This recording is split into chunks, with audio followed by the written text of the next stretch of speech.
Hello all, welcome back to నోపై stories. నేను మీద నుంచి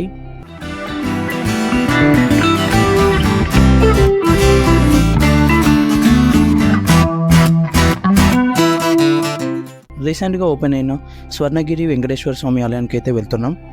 అక్కడికంటే ముందైతే మనం యాదాద్రికి వెళ్తున్నాం.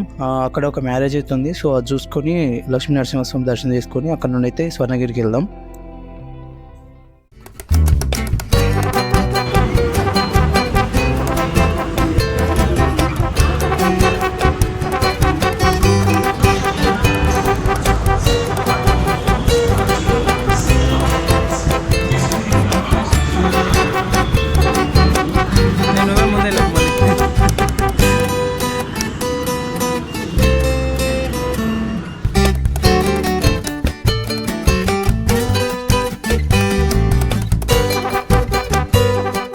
ఉప్రాక్స్ రోడ్ అయితే ఇప్పుడు రీచ్ అయినాము. ఈ నుండి అయితే మనకి యాదగిరిగుట్ట పోయే బస్సు అయితే డైరెక్ట్ ఉంటాయి. సో ఒకవేళ మీరు యాదగిరిగుట్ట కాకుండా స్వర్ణగిరికి పోవాలనుకుంటే మాత్రము యాదగిరిగుట్టకి వెళ్ళి ఆర్డినరీ బస్సు ఎక్కి భువనగిరి వెళ్ళమ దగ్గర ఆపమంటాయి, అక్కడ ఆపుతారు. అక్కడ నుండి అయితే మనకి ఆటోలు ఉంటాయి డైరెక్ట్ స్వర్ణగిరి టెంపుల్కి.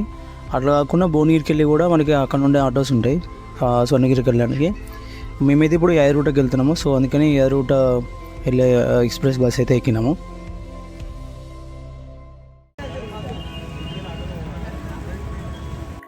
యాదగిరిగుట్టకి అయితే రీచ్ అయినాం ఇప్పుడే. సో ఇప్పుడైతే మనము ముందైతే పెళ్లి దగ్గరికి వెళ్ళి పెళ్లి చూసుకొని ఆ తర్వాత దర్శనానికి అయితే వెళ్దాము.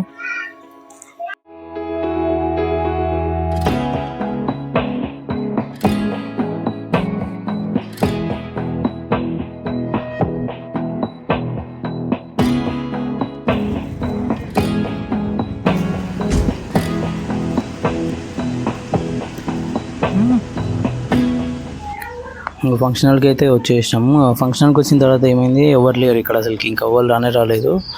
సో ఇక ఎట్లాగో మ్యారేజ్ చేసారు లేట్ అయితే అని చెప్పి పైనకి మళ్ళీ దర్శనం చేసుకుని వద్దాం అనుకున్నాము. కానీ ఏమైందంటే మేము పోయేసరికి దర్శనం క్లోజ్ అయిపోయింది.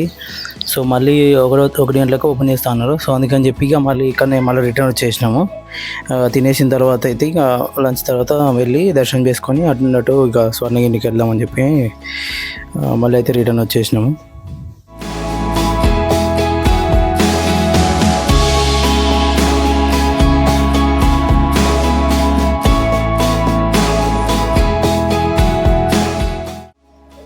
ఇంకా మ్యారేజ్ అయితే కంప్లీట్ అయిపోయింది. సో ఇక మనమైతే ఇక్కడ దర్శనానికి అయితే వచ్చేసినాము. వీక్ డే కదా, సో అందుకని చెప్పి రష్ అయితే పెద్దగా ఎక్కువ లేదు. సో అందుకని ఇంకా తొందర వెళ్తున్నాం. మళ్ళీ 3 o'clockకి క్లోజ్ అయిపోతుందంట. ఇప్పుడైతే మేము వచ్చేసరికి 2:40 అట్లా అయిపోయింది. 20 minutesలో తొందరగా అయితే మనం వెళ్ళి దర్శనం చేసుకోవాలి.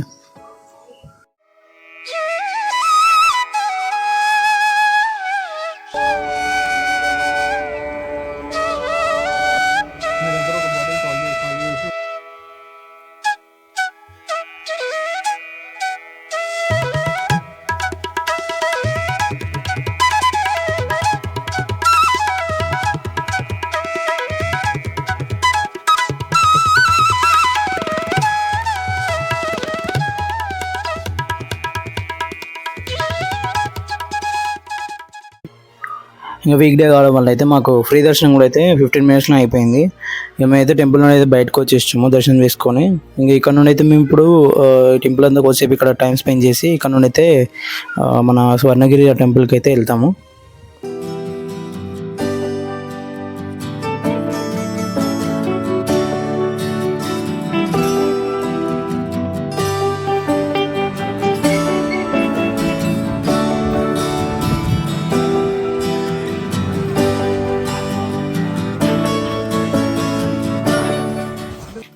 మేమైతే దర్శనం అయినాకైతే కిందికి కొత్త బస్ స్టాప్కి అయితే వచ్చినాము. కొత్త బస్ స్టాప్ వచ్చిన తర్వాత ఏమైందంటే చాలాసేపు వెయిట్ చేసినా కానీ అన్ని ఎక్స్ప్రెస్ బస్సులు వచ్చినాయి.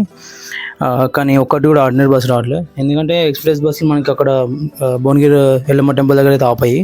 సో మనకి ఆర్డినరీ బస్సులు అయితే ఆపుతాయి. ఇక ఆర్డినరీ బస్సులు పోవాలంటే మనం పాత బస్ స్టాప్ దగ్గరికి పోవాలంట. ఇక మళ్ళీ పాత బస్ స్టాప్ పోయినా కానీ 20 రూపీస్ తీసుకుంటారు. సో అందుకని చెప్పి డైరెక్ట్ భువనగిరికే ఇంకా మాట్లాడుకున్నమాట 40 రూపీస్కి. సో అక్కడ నుండి అయితే మేము భువనగిరి నుండి టెంపుల్కి అయితే వెళ్తాము.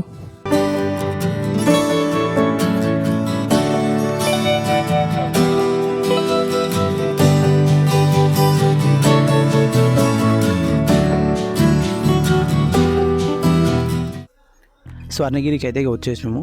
ఆలయం మాత్రం చాలా బాగా కట్టారు. కానీ ఇక్కడికి రావడానికి మాత్రం ఇంకా రోడ్ ఇంకా కంప్లీట్ అవ్వలేదు. ఇంకా మనం పైకి వెళ్తే అయితే మొత్తం గుడి మొత్తం చూసిద్దాం.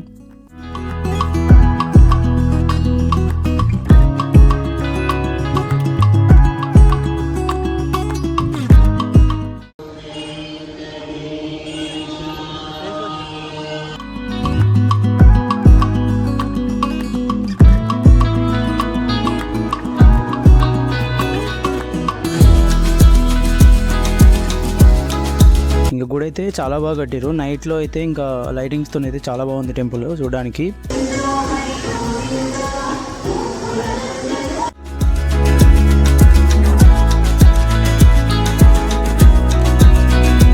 మెయిన్ టెంపుల్కి అయితే మనకి ఫోన్స్ అలౌ చేయరు. సో ఇక మనమైతే దర్శనానికి అయితే వెళ్ళేసి వద్దాం.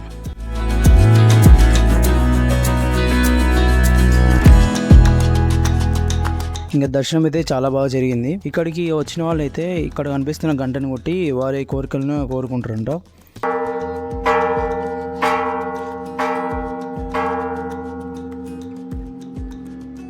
మనకి ఇంకా పక్కన అయితే జలనారాయణ స్వామి ఆలయం ఉంది. నీటిలో శేషకాళ్ళపై నారాయణుడు మనకి దర్శనం ఇస్తారు ఇక్కడ. ఇదైతే చాలా బాగుంది ఈ ఆలయము. ఇంకా నైట్ వ్యూలో అయితే చాలా బాగా అనిపిస్తుంది ఈ ఆలయం, కానీ ఆ వ్యూ అంతా చాలా బాగుంది అసలుకి.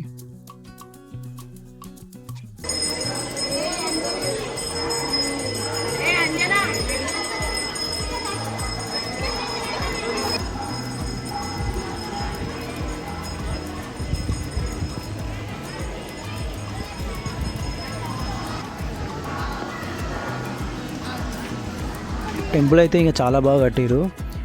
ఇంకా హైదరాబాద్ నుండి వీకెండ్స్లో వచ్చేసి అయితే యాదాద్రి ఇంకా మనకి స్వర్ణగిరి టెంపుల్ విజిట్ చేసి మంచిగా ఫ్యామిలీతో అయితే టైం స్పెండ్ చేయొచ్చు.